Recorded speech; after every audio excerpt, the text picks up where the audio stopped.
Assalamualaikum warahmatullahi wabarakatuh. Hai teman-teman, perkenalkan nama saya Dinda Lira Agustina. Saya mahasiswi Universitas Cordova Indonesia, Fakultas Ilmu Keguruan dan Pendidikan, Program Studi Pendidikan Biologi semester 3. Baiklah, langsung saja. Di sini saya akan membawakan sebuah materi struktur tumbuhan, yaitu mengenai biji atau semen. Langsung saja pada materinya. Di sini saya akan membahas secara umum apa itu biji. Langsung dari pengertian bijinya sendiri, biji merupakan struktur yang efisien untuk perkembangbiakan dan perbanyakan. Perbanyakan yang dimaksud di sini adalah untuk memperbanyak keturunan atau spesies dalam mempertahankan kelangsungan hidup generasinya. Biji berasal dari bakal biji yang berkembang setelah melalui pembuahan. Biji hanya terdapat pada tumbuhan biji atau spermatopita, merupakan kelompok tumbuhan yang memiliki ciri khas, yaitu adanya suatu organ yang berupa biji. Biji merupakan bagian yang berasal dari bakal biji dan di dalamnya mengandung calon individu baru, yaitu lembaga. Lembaga akan terjadi setelah terjadi penyerbukan atau persarian yang diikuti oleh pembuahan. Kita lanjutkan, tumbuhan berbiji terbuka dan tertutup. Tumbuhan berbiji tertutup sering disebut angiospermae, yaitu tumbuhan yang bijinya mendapatkan perlindungan dari bakal buah. Jika dilihat dari bagian-bagiannya, tumbuhan angiospermae dibagi menjadi bunga yang lengkap dan bunga tidak lengkap. Bunga lengkap adalah bunga yang memiliki mahkota dan kelopak. Sedangkan bunga yang tidak lengkap adalah bunga yang hanya memiliki satu bagian, mau itu hanya memiliki kelopak maupun hanya memiliki mahkota. Sedangkan bunga yang tidak sempurna hanya mempunyai putik saja atau benang sari saja. Tumbuhan berbiji terbuka sering disebut dengan gimnospermae. Adalah tumbuhan yang bijinya tidak mendapat perlindungan dari bakal buah. Pada jenis tumbuhan ini, bijinya langsung terdapat di antara daun penyusun atau sering disebut runjung. Ciri-ciri dari tumbuhan biji terbuka: pertama, bakal biji berada di luar atau biji tidak mendapat perlindungan dari bakal buah atau dari daun buah. Kedua, tumbuhan berbiji terbuka adalah tumbuhan yang heterospora. Ketiga, tumbuhan berbiji terbuka merupakan tumbuhan yang dapat menghasilkan serbuk sari. Keempat, tumbuhan berbiji terbuka, struktur reproduksi pada tumbuhan berbiji terbuka terbentuk pada strobilus. Kelima, tumbuhan berbiji terbuka terjadi sebuah pembuahan tunggal. Keenam, contoh dari biji terbuka ada melinjo, pinus, pakis, dan lain-lainnya. Ciri dari tumbuhan biji tertutup. Salah satunya adalah biji terdapat di dalam, atau biji tidak dapat terlihat jika buah belum dibuka sebab biji terletak di dalam buah. Contoh tumbuhan biji tertutup ada buah sirsak, buah jeruk, buah apel, buah duku, buah rambutan, bunga matahari, bunga kecubung. Ciri dari tumbuhan monokotil.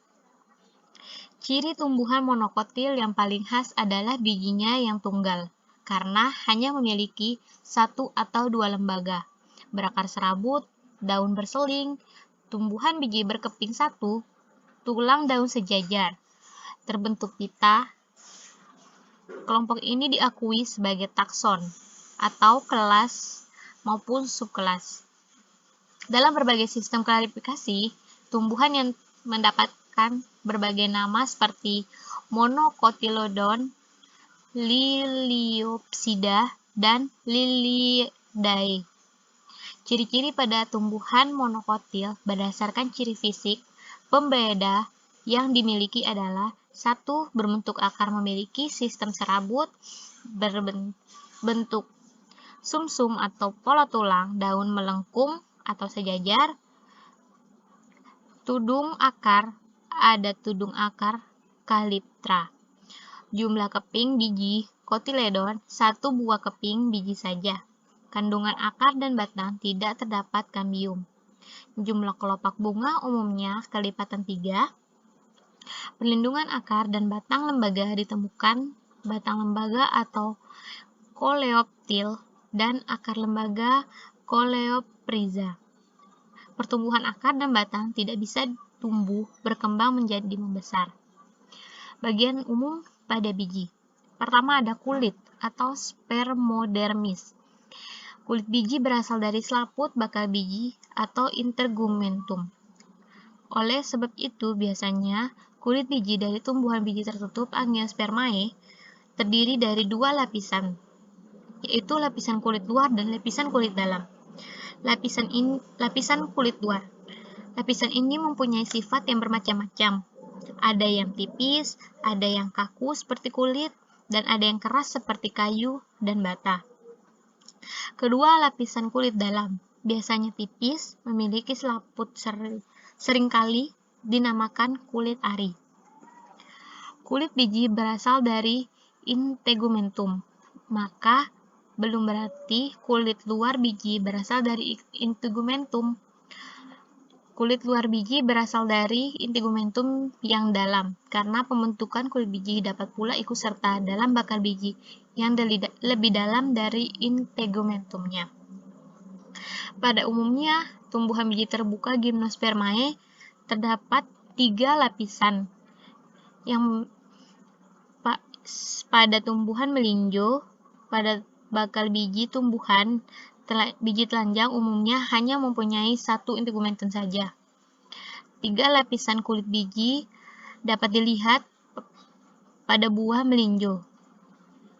Masing-masing dinamakan kulit luar, kulit tengah, kulit dalam.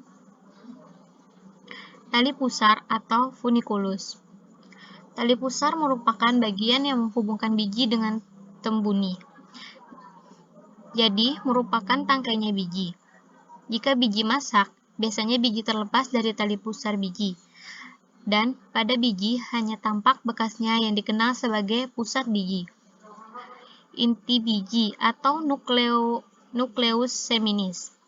Yang dinamakan inti biji ialah semua bagian yang terdapat di dalam kulitnya. Sebab itu inti biji juga dapat dinamakan isi biji. Inti biji terdiri dari lembaga dan putih lembaga. Lembaga adalah calon tumbuhan baru yang nantinya akan tumbuh menjadi tumbuhan baru setelah biji memperoleh syarat-syarat yang diperlukan. Adapun akar lembaga atau calon akar, radikula, yang biasanya kemudian tumbuh menjadi akar tunggang. Akar lembaga ini ujungnya menghadap ke arah liang biji, dan pada perkecambahan biji, akar itu akan menembus kulit biji dan keluar melalui liang tadi.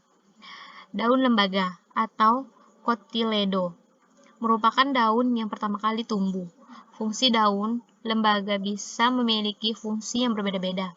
Ada sebagai tempat penimbunan makanan, sebagai tempat melakukan asimilasi, sebagai alat penghisap makanan. Adapun bagiannya batang lembaga atau cauliculus yang sering dibedakan dalam 2 bagian. Yang pertama, ruas batang atas daun lembaga dan ruas batang di bawah daun lembaga. Selanjutnya ada putih lembaga atau albumen. Putih lembaga adalah bagian biji yang terdiri atas suatu jaringan yang menjadi tempat cadangan makanan lembaga.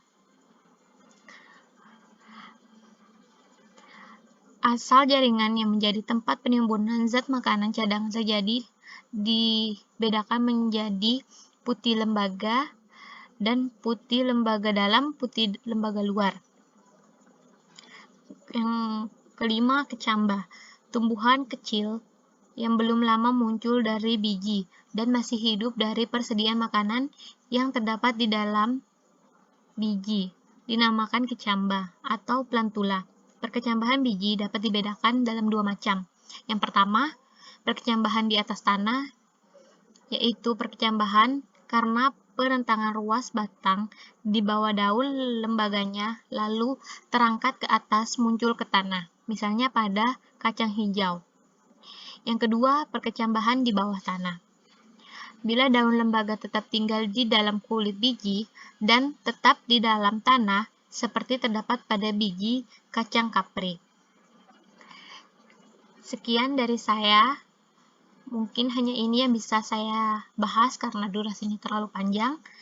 Jadi, mohon maaf apabila banyak kesalahan. Terima kasih karena sudah menonton. Kita jumpa lagi di materi-materi selanjutnya. Terima kasih. Assalamualaikum warahmatullahi wabarakatuh.